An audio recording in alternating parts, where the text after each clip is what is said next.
It has been frequently remarked that it seems to have been reserved to the people of this country to decide the important question whether societies of men are really capable or not of establishing good government from reflection and choice.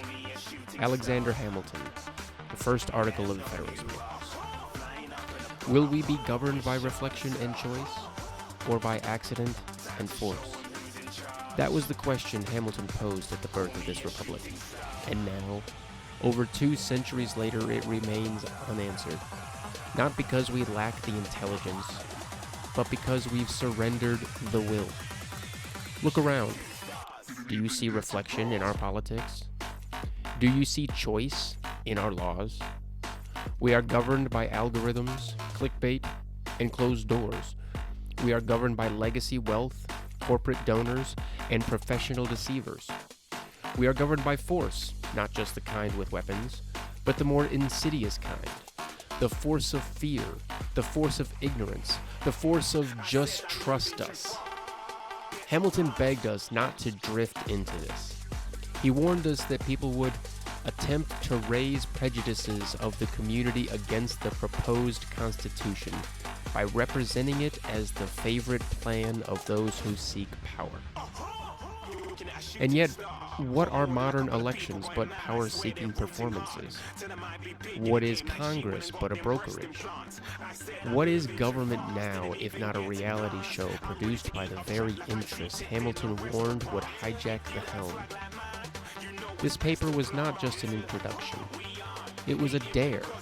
You have a chance, Hamilton said, to be the first people in history to design your own system and hold it accountable. Not as subjects, not as followers, as architects, as co-authors of power. But we walked away from the drafting table, and the vacuum was filled by corporations with pens in hand. We now vote in systems we didn't design, debate within Overton windows we didn't choose, and live under laws we didn't read. That is not reflection. That is not choice. That is accident and force and inertia dressed in red, white, and blue. Hamilton said some would resist change to the current power structure, even if it was unjust, because they will be biased by the apprehension that the new system will diminish their influence. And now, call those people the establishment. And they are everywhere.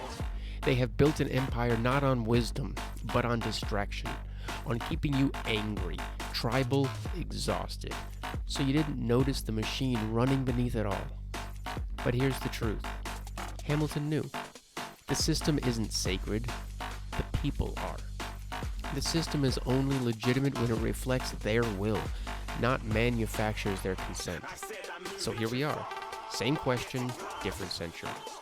Will we be governed by reflection and choice, or accident and force?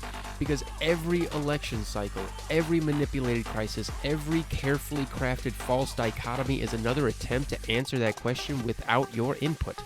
It's time to answer it for ourselves, not with riots, not with resignation, but with reclamation. Let this speech be the prologue to a revolution Hamilton would have applauded, a revolution of design, not destruction. The Republic was not finished. It was only started. The blueprint was left open, and now it's our turn to pick up the pen.